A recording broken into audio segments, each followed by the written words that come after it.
Hi, I'm Paul from Simmons Training. Today's video is all about presentation skills. It's going to be taught by Dr. Valeria.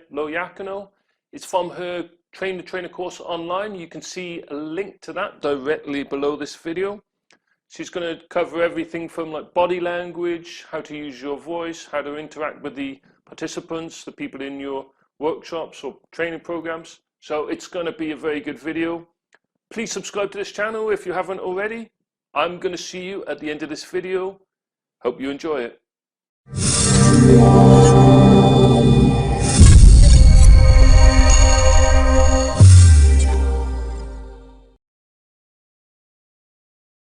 Hello, in this lesson we will talk about presentation skills. As a result of this lesson, you should be able to use your body, your voice and the space around you to engage your audience as you speak. First of all, let's focus on the body language, on the face and the hands to start with.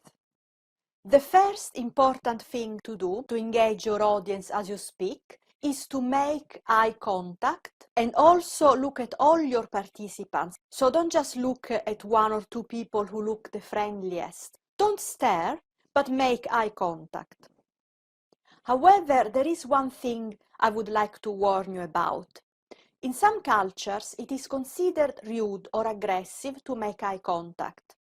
So if you can, try and find out which cultures your participants are from, if they come from any culture where this could be an issue. Facial expressions are also very important. Make sure though that your facial expressions match your words. In terms of body language, it is very important to use gestures. You can use your hands to highlight some points you are making as you speak. When you speak, address those who are sitting the farthest away from you. This will make it easier for you to project your voice and your presence. Also, avoid fiddling with objects such as markers, touching your head or crossing your arms. Avoid keeping your hands in your pockets unless you want to convey an atmosphere of relaxation and informality. Let's talk about posture now. Try to maintain a good posture with your chest open and your spine aligned. And this is important for two reasons. First of all, because it will help you project your voice better, because if your chest is open but relaxed at the same time, your lungs will not be constricted, so you can use your voice to its full potential. And also so you can look more confident. You can also use your posture to highlight a change in the presentation. So if you're starting a new section in the presentation, you can change your position or your posture. Finally, do not read off a piece of paper or a script or a book or whatever it is, for a series of reasons. First of all, if you read off a script, you won't be able to look up at your participants. You won't be able to make eye contact or to check their reaction. And you will lose the connection with them. So you will sound more distant, more boring. And also, if you read all the time, they will think you're not confident about what you're trying to teach. You can have notes on the side that you can glance at every now and again. The position of your body is also important. First of all, when you stand at the front of a room, assume a confident position and do not shift your weight between one foot and the other, because that will make you look nervous. Also, avoid pacing back and forth on the same spot, because that will be irritating for your participants. Of course, you will need to move around the space and maybe from one spot to the other, but not in a way which looks nervous and that can make your participants feel uncomfortable. Now, normally it's good to talk to your participants standing up so that they can see you and to project your voice better. However, sometimes you can sit down, and that's when you want to change the tone of the training. When you sit down, the atmosphere will become more informal. So you can do so, for example, during a whole class discussion, when you want participants to feel at ease, to talk more. Another thing is never have your back to the group. When you write things on a board, of course you will need to turn your back to your audience, but try to do so for as little time as possible. Because if you turn your back to the audience, you will lose the connection and they may get distracted. When you speak, it's important to project your voice. As I mentioned earlier, try to speak to the person who's sitting the farthest from you. That's a trick to help you project your voice, and also having a good posture will help. Try and change the volume and the pitch of your voice to add emphasis.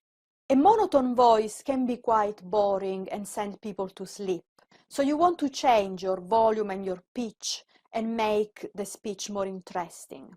Pause for emphasis. For example, to highlight something you think is particularly important, or to switch between two different sentences. Pauses are often underestimated, but they are actually very useful. They are useful to give time to reflect, both to you and to your participants. And also, as you pause, you can observe your participants and see their reactions, see if they understand. Finally, do not be afraid of silence. Often, unexperienced trainers try and avoid silence because they think it's embarrassing. But that's not the case. Especially after you ask your audience a question, you need to give them a few seconds to think about an answer. So you will have a few seconds of silence between your question and their answers, but that's okay. Try to avoid too many fillers as you speak. What are fillers? They are those noises that sometimes we make as we speak, which have no meaning.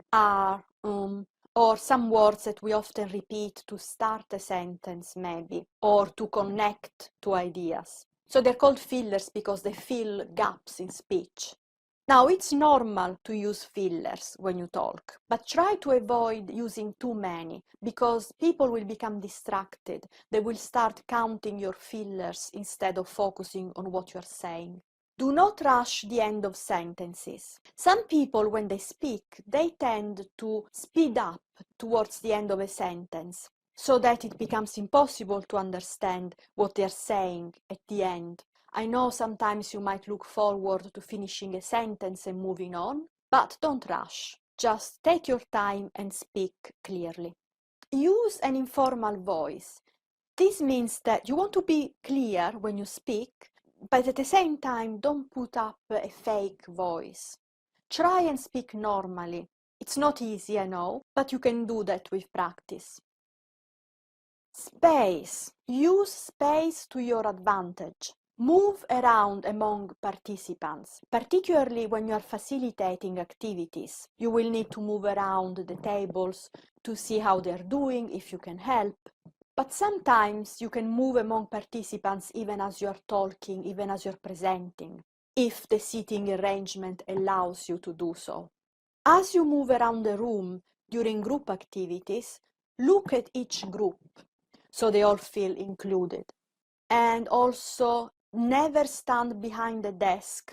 Stand in front of the desk. Stand closer to your participants.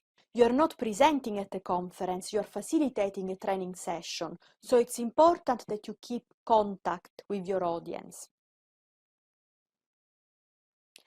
And finally, 4 more tips I would like to give you.